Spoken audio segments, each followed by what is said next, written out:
এই কোর্সের সমস্ত কাজ আমরা ArcGIS সফটওয়্যারে করব, কিন্তু ArcGIS সফটওয়্যারের পাশাপাশি আমাদের কিছু সফটওয়্যারের হেল্প লাগবে। তার মধ্যে প্রথম সফটওয়্যারটা হচ্ছে 7zip। এই কোর্সের সমস্ত ডাটা প্লাস অ্যাসোসিয়েটেড ফাইল আমরা এই যে 7zip সফটওয়্যারটা ইউজ করে আপনাদের জিপ করে দেব। এখন প্রশ্ন হচ্ছে যে 7zip সফটওয়্যার আমরা কেন ইউজ করব?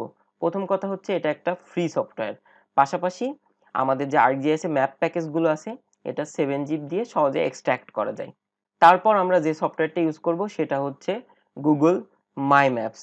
তো গুগল মাই ম্যাপসের জন্য আপনাদের আলাদা কোনো সফটওয়্যার ইনস্টল দেওয়া লাগবে না। আপনাদের যদি নেট কানেকশন থাকে তাহলে আপনারা সরাসরি ইন্টারনেটে গিয়ে গুগল মাই ম্যাপসে কাজ করতে পারবেন।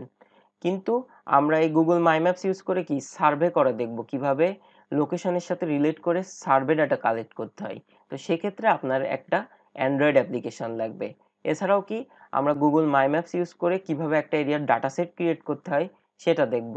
তো এটার জন্য আমাদের আর ওই অ্যাপ লাগবে না, আমরা সরাসরি নেটে গিয়ে এই কাজটা করব। এরপর আমাদের যে সফটওয়্যারটা লাগবে সেটা হচ্ছে এক্সেল। তো আমাদের অনেক অ্যানালাইসিস আছে যেটা ArcGIS আর এক্সেলকে যদি ইন্টিগ্রেট করা হয় তাহলে খুব সহজে করা যায়। ধন্যবাদ।